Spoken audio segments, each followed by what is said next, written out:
আজকের রেসিপিটা আমাদের প্রত্যেকেরই খুবই চেনা, চিকেন স্টু। এটা এমন একটা রেসিপি, প্রত্যেক বাঙালির রান্নাঘরই একে চেনে। আমি কমলিকা, আমার রান্নাঘরে তোমাদের সবাইকে স্বাগত জানাই। চিকেন স্টু বানানোর জন্য সব হাড়ের পিস নেওয়াটাই বেটার হয়। তাই আমি দেখো এখানে মোটামুটি 6-7 পিস চিকেন নিয়েছি, যার মধ্যে কিছুটা নুন আর ভিনিগার দিয়ে ভালো করে মাখিয়ে রেখে দিচ্ছি কিছুক্ষণ। এবার আমি সবজিগুলোকে কেটে নিচ্ছি।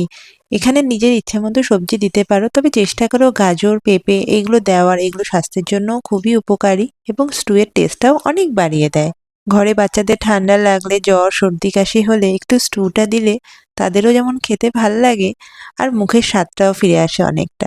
স্টুয়ের তো অনেক রকম রেসিপি হয়। আমার এই রেসিপিটা একবার ট্রাই করে দেখো। এইভাবে আমি বানাই, আমার কিন্তু খেতে খুব ভালো লেগেছে।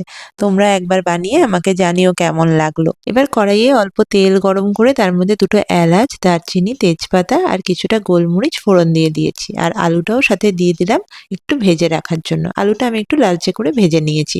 আলুটা যখন ভাজা হয়ে গেছে এটাকে তুলে রেখে দিলাম। এবার কড়াইয়ে ওই তেলের মধ্যেই কেটে রাখা পেঁয়াজগুলোকে দিয়ে দিলাম। কোনোটাই কিন্তু এখানে বেশি লালচে করে ভাজতে হবে না, পেঁয়াজটাও খুব হালকা করে ভেজে নেব। যখন দেখবে একটু নরম হয়ে গেছে তখন এর মধ্যে আদা রসুন বাটাটা দিয়ে দেব।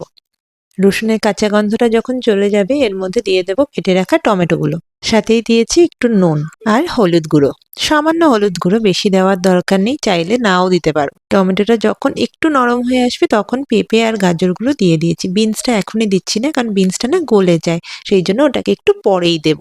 যারা ভিডিওটা দেখছো ভালো লাগলে রেসিপিটা বন্ধুদের সাথেও শেয়ার করে দিও আর আমার চ্যানেলে সাবস্ক্রাইব করো। সবজিগুলো হালকা ভেজে নিয়ে এর মধ্যে চিকেনগুলোকে দিয়ে দিলাম আর সাথে এই আলুটাকেও দিয়ে দিলাম। এখানে কিন্তু উনুনটা হাই ফ্লেমে রাখছি না, মিডিয়াম টু লো ফ্লেমেই রাখছি। বেশি হাই ফ্লেমে দিলে চিকেনের পুষ্টিগুণটা নষ্ট হয়ে যাবে। একটা কাঁচা লঙ্কা আমি এখানে দিয়েছি, তোমরা চাইলে ঝাল বুঝে আরো বেশিও দিতে পারো। যখন দেখবে চিকেনটা এরকম সাদা সাদা হয়ে এসছে তখন এর মধ্যে আমি 1/2 লিটার জল দিয়ে দিয়েছি। এবার এর মধ্যে আমি বিনসটা দিয়ে দিলাম, আর একটু নুন কম হয়েছিল তাই আমি নুনটাও এর মধ্যে দিয়ে দিয়েছি। চিকেন স্টু এমন একটা রেসিপি যার মধ্যে প্রোটিন, ফাইবার ভরে আছে।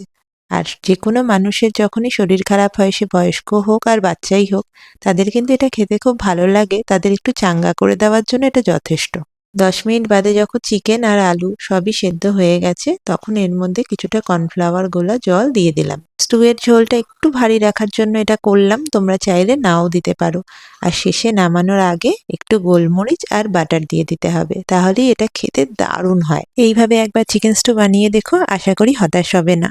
কমলিকা হোম কিচেনের একটা নতুন রেসিপি নিয়ে খুব শিগগিরই তোমাদের সাথে আবার দেখা হবে।